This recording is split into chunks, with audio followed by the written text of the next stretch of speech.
segundo ano do Sistema de Ensino Nosso Senhor do Perpétuo Socorro, Unidade de São Miguel. Nós estamos seguindo com as nossas aulas de História Geral, frente 2 de História. Estamos chegando perto de encerrar o livro 1, agora capítulo 4. Essa aula deverá estar sendo disponibilizada para você no dia 29 de abril. É a nossa última aula. A partir de amanhã, dia 30, nós vamos estar de férias. Quando nós voltarmos em junho, aí a gente vai encerrar o livro 1 e trabalhar o livro 2 de frente 2 de História, ok? História Geral. Então hoje a gente vai falar um pouquinho sobre a unificação da Alemanha e da Itália. São mais dois fenômenos do século XIX. Século XIX é, repito pela enésima vez, o século mais formidável da história. Por três razões, né? Por causa das transformações sociais, das transformações tecnológicas e políticas, mas também porque é um século longo. Cronologicamente, ele tem 100 anos como qualquer século, mas historicamente ele é um pouco mais longo, porque na verdade começa em 1789, com a Revolução Francesa, e se estende até 1914, 1919, com a Primeira Guerra Mundial. Então a gente tem um século de 132 anos. Por isso que é o século mais formidável, porque historicamente é o período que mais coisas importantes acontecem na história da humanidade. Ok? Muito bem. A gente já sabe que a produção industrial do mundo estava crescendo muito. A gente já sabe que a população mundial estava crescendo muito. Então isso vai trazer alguns fenômenos para o capitalismo. Primeiro fenômeno, uma grande demanda por alimentos.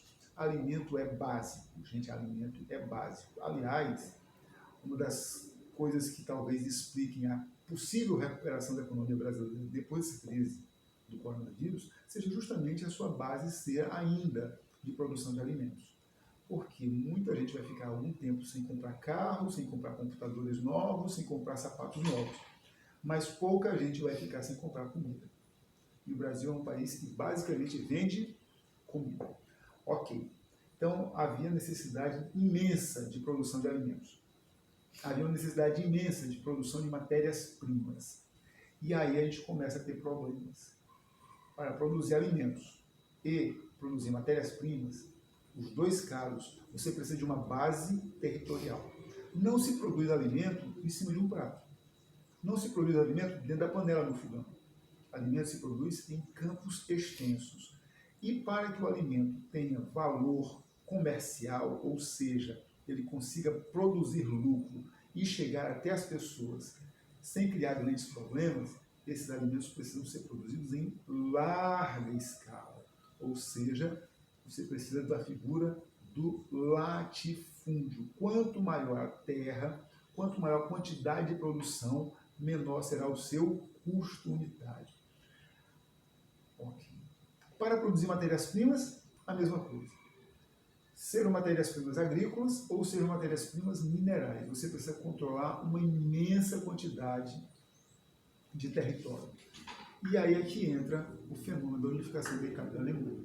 Porque a Itália, apesar de ter menos de 1 milhão de quilômetros quadrados, ou seja, ela é maior do que o estado do Maranhão e menor do que o estado do Pará, naquele tempo, século XIX, a Alemanha era dividida em 42 países. Gente, 42 países.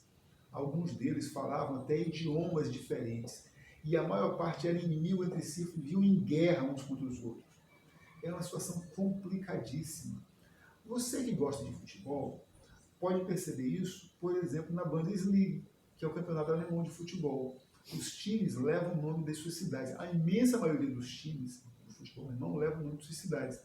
E se você ligar o nome do time e da cidade à região, você vai entender a causa daquelas rivalidades imensas dos times, né? De um contra o outro. Né? Por que o Bayern de Munique, quando se encontra com o Bayer Leverkusen, a polícia tem que estar atenta, porque senão não é jogo, é guerra. Porque justamente começa ali, eram regiões antagônicas, regiões inimigas. A mesma coisa em Itália. A Itália é menor do que o Piauí, mas era naquele tempo dividida em 13 países.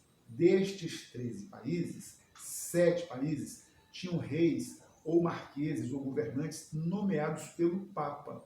Esses eram chamados, entre aspas, estados pontifícios. O Papa mandava nessa parte do país. Então, a necessidade de unificação desses dois países se origina justamente dessas duas novas necessidades que surgem no século XIX. Necessidade de alimentos para uma população crescente. Segundo, necessidade de matérias-primas para uma indústria que também está em franco crescimento. Ok? Os detalhes de como isso acontece estão grifados e comentados na apostila que está na plataforma. Isso você pode ver lá. Não deixe de acessar, não deixe de ler o texto do seu caderno, do seu livro bulto, do seu livro texto, né? Então, dê uma olhadinha no texto, anote os grifos, as notinhas de orelha que estão lá na plataforma, põe no seu livro, e aí a gente vai ter um entendimento mais ou menos perfeito. Aqui no canal tem esse vídeo, na plataforma tem disponível os grifos, que são as notas de aula, e nós temos também 2 slides. Um especificamente sobre a unificação da Alemanha, outro especificamente sobre a unificação da Itália. Não deixe de acompanhá-los, não deixe de observá-los para melhorar seu entendimento. Bons estudos, boas férias.